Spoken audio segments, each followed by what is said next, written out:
Hablamos ahora de economía, cómo evitarlo, ¿no? La economía trascendiendo las noticias, por supuesto, también de la política, con el gobierno también que se viene el próximo 10 de diciembre y que asumirá. Y por eso ya recibimos aquí en los estudios de IP a Eduardo Jacobs, magíster en Filosofía de la Economía en la Universidad de Cambridge, que tiene el agrado de estar aquí con nosotros, así que bienvenido.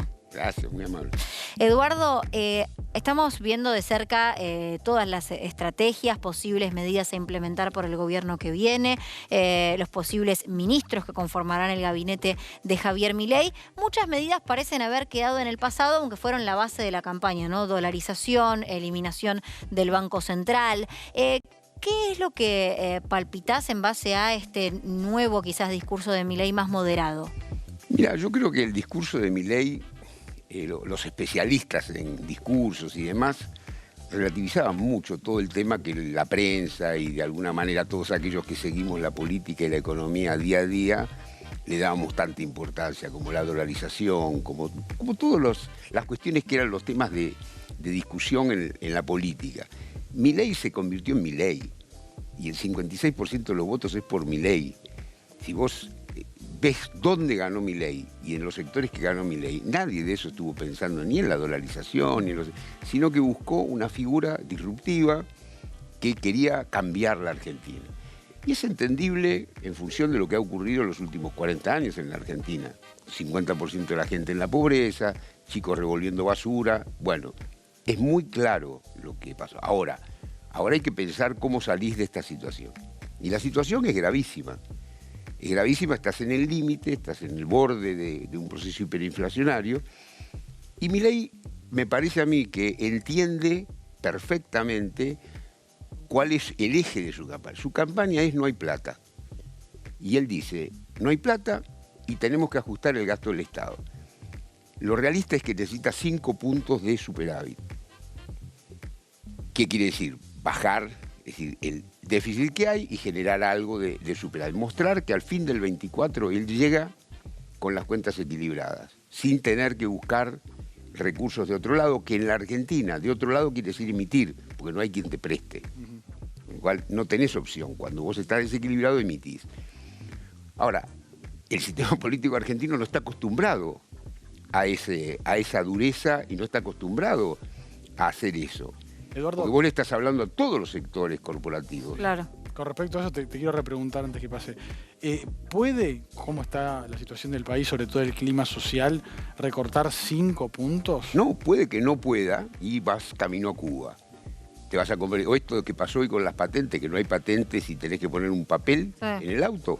Eso es la consecuencia. No hay plata, ¿qué quiere decir? Que hay, digamos, hasta ahora hubo una inflación acelerándose salvajemente, Massa instrumentó cosas para ponerla bajo la alfombra, ahora surgieron todas, vamos a tener una inflación en el orden del 12 o 13% en noviembre, pero del 20 o el 25% en diciembre. Es decir, ya en un proceso de aceleración que, de no generarse una expectativa en contrario, vas a una hiper. Ahí el empobrecimiento va a ser mucho mayor, ya hablaremos del 60%, ya la cosa se pone, cambia de cariz. Claro. Entonces, efectivamente tenés que ir hacia ese cambio para no empeorar más las cosas. Vos pensás que en los últimos 3 años has hecho un ajuste que no sirvió para nada, porque las jubilaciones bajaron de $150 a 90, ¿y qué hiciste con eso? Si cada vez emitiste más y tuviste más inflación. Es decir, el ajuste que hizo el ministro candidato Massa fue verdaderamente un crimen desde ese punto de vista, que no fue que lo hiciste en pos de decir, bueno, estoy 3 o 4 meses ajustando el cinturón y después bajamos la inflación, empezamos un proceso de crecimiento y demás. Ahora hay que lograr eso. Si Milei se agarra de esas banderas, la gente va a dejar de sufrir. Cuando él dice, va a pagar la política, ¿no? Viste que dice que va a pagar la política el ajuste. Parte de eso es verdad. Porque vos tenés muchos lugares de donde recortar el gasto sin tener un daño social importante y compensar ese daño social. Te pongo un ejemplo burdo, las tarifas de transporte, que en todo el país son razonables y en Cava, digamos, en la ciudad de Buenos Aires, el AMBA, bien dicho, en el AMBA están extremadamente... Vos podés pasar a la demanda con eso. Vos podrías llevar las tarifas, no a la locura que se dijo, pero vos podrías llevar una tarifa más alta, de, no sé, de los 37 pesos pasar a 100, y a la SUBE ponerle la tarifa social. A la SUBE de la gente que vos identifiques, de los padrones, que está cobrando planes, que está con AUHs y gente que está verdaderamente jorobada, a esa persona seguirle cobrando 37 pesos. Es decir, esas cosas se pueden hacer. Ir al subsidio por demanda, no subsidiarnos a 10 millones de tipos porque vos querés cuidar a 2 millones de tipos. No, no, cuidalos a los dos. Bueno, ahí te ahorrás mucha plata. Ese tipo de medidas es mucho dinero. La política ni que hablar. Es decir, vos tenés que pedir a las legislaturas que bajen sus gastos. Lo hizo Jaldo en Tucumán. Bajó 20%, le pide a los legisladores que bajen 20% las cuentas. Eso se puede hacer. En todos lados se puede hacer. Ahora, si no lo haces, seguís en este camino. Empeora cada vez con la espiral yéndote cada vez más pobre. Ahora es nuevo, es totalmente nuevo. No se hizo nunca así, porque Menem cuando asume tenía 6 años y lo que hizo fue tener una hiper.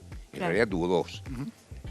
Entonces con la hiper licuó todo y empezó de nuevo, con el peronismo atrás, los sindicatos atrás, etc. Y con la joya de la abuela todavía por venderse. Sí. Ahora ya nos quedan un par de pendientes y aro de la abuela, no queda más nada. ¿Cómo lees las propuestas que todavía no tenemos sobre la mesa, cómo se va a llevar adelante, pero tiene que pasar por el Congreso inevitablemente, de las privatizaciones? Privatizar YPF, privatizar... No, privatización YPF ya dijo Milei que no va a privatizarlo ahora, que es un regalo. Sí. La regalás ahora. Una empresa que valía 22.000 millones de dólares y ahora vale 5.000. Los medios públicos, aerolíneas Los medios argentinas. públicos, digamos... Es bastante absurdo pensar en privatizar. ¿Quién va a comprar Radio Nacional? Con el contingente del empleo que tiene o la televisión pública y demás. Me parece que esas empresas requieren una reestructuración salvaje porque son de modé. Ningún país del mundo tiene una agencia como Telam que hace los servicios de Telam con 1.500 personas. No existen. En los otros países son 15 personas, 100, 200. Pero no esas cantidades y además que esa cantidad de gente... Le das un presupuesto como a la televisión pública de 5.000 y gastás 12.000. Vos decís, pero ¿y qué pasó? ¿Cómo puede ser? Claro. ¿Entendés? Vos no, es un descontrol. Reajustar las cuentas. Vos tenés que reajustar todo. Y yo creo que ese es el camino. Y hacerte fuerte en el no hay plata. Vas a tener problemas con todo. Ya te juntaron los gobernadores. Hoy... Si bueno, está en duda el medio aguinaldo de diciembre. Pero el medio aguinaldo es culpa de Milei, que no lo puedan pagar. Kicillof dijo que va a endeudarse en 150 millones, ¿para qué? ¿Para inversiones? No, para pagar cosas que no pudo pagar, cuentas de obras que no pudo hacer, para pagar los sueldos de este mes. Entonces vos decís, no, hermano. Pero la gente también votó, yo estoy de acuerdo con algunas cosas, con otras me gustaría rebatirlo. Milei también hizo una campaña diciendo cosas que después cuando llegas al poder hay que ver si las podés hacer o no. Él se basó la campaña diciendo que iba a dolarizar y que tenía todo el equipo para poder dolarizar. No obstante, está en Estados Unidos con una persona que integra el gobierno que integró el gobierno del expresidente Mauricio Macri. Entonces, ¿hasta qué punto es creíble internacionalmente cuando dice una cosa y se termina mostrando? Él dice que tiene el objetivo de dolarizar. Cosa que hay mucho debate entre los economistas. Y también con el Banco Central, que eso no lo negocia. No lo negocia, muy bien. Esas son las ideas que él tiene y verá si las puede hacer o no. Sí. Claro. Si vos haces una nueva elección mañana, sin hablar ni de dolarización ni privatización y eliminar el Banco Central, Milei vuelve a sacar el 57% de los votos. Nadie le importa eso. Hoy por hoy lo que importa es si el tipo va a parar la inflación o no. Claro.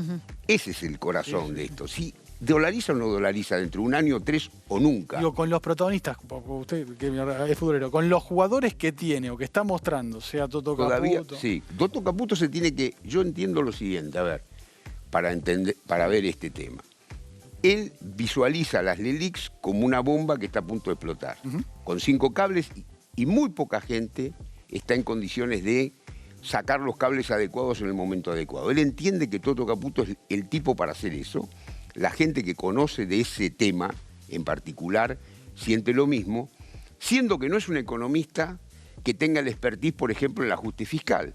Pero es muy obvio que el ajuste fiscal o lo hace Milei, él propiamente, presionando en el Congreso, discutiendo, haciendo alianzas, o vaya a saber Dios cómo, o no lo hace nadie, no lo va a hacer Toto Caputo ni nadie, ni ningún economista. ¿Por qué? Porque implica ir de lleno contra una forma de conducirse en la Argentina que no puede seguir más. Les pongo un ejemplo porque ha estado mucho en los medios y bueno, me encantaría compartirlo con ustedes. Sí. Se habla del tema de la obra pública. ¿Por qué se habla del tema? Porque es muy importante. Es un punto del PBI Claro. que la nación le transfiere a las provincias voluntariamente. Muy bien. ¿Qué salen a decir? Lo primero que sale Weiss a decir como presidente de la Cámara Argentina de Construcción es que hay 200.000 telegramas de despido. Yo les pregunto a ustedes, lo hubiera preguntado a Weiss, pero lamentablemente no pude, ¿cuánta gente está empleada en el sector de la construcción? ¿Cuántos empleados registrados hay en la construcción en todo el país? En toda la construcción, pública y privada. 450.000 personas. Entonces Weiss dice que a la mitad le llegaron telegramas. Raro. Ahora, de los 450.000, ¿cuáles trabajan en obras públicas? El único dato que tenemos es que la gente del cemento, las 4 o 5 empresas, a lo largo del tiempo siempre discriminaron entre obra pública y obra privada. La obra privada es el 80% y la obra pública el 20%. Ok. De los 450.000, digamos que es directo eso. Bueno, tenés 90.000 personas trabajando en obra pública. Sí. ¿Cómo haces para tener 200.000 telegramas que son culpa de que Milei dijo que va a eliminar algo? La realidad, ¿sabes cuál es? Que en la obra pública está absolutamente parada hace 3 meses, que hay muchas empresas que se están cayendo, que eran proveedoras de las provincias. ¿Por qué? Por las elecciones. No se pagó nada. Lo mismo que le pasa ahora a la Casa de la Moneda, le pasó en las provincias. Cada uno gastaron en las elecciones. Sí. Entonces lo sensato sería que la gente de Milei dijera, miren muchachos, provincia por provincia, ¿cuál es la demora en los pagos de las obras? Kicillof lo acepta pidiendo un endeudamiento a la legislatura. ¿Para qué? Para pagar obras que no pagó. Ahora, la pregunta es, ¿cómo te presentaste a elecciones y ganaste y debías una plata enorme y no dijiste nada? Che, muchacho, la provincia la tengo quebrada. Calladito. Entonces, me parece que ese tipo de cosas son las cosas que ahora se van a poner en el medio de la cuestión y podemos ir a otros esquemas, ¿no? Porque los gobernadores son federales. Es una charla que da para mucho, seguir y mucho. Eduardo, te agradecemos y te invitamos para venir nuevamente. No, para una próxima, para continuar la charla. Con muchísimo gusto. Gracias. Gracias a ustedes.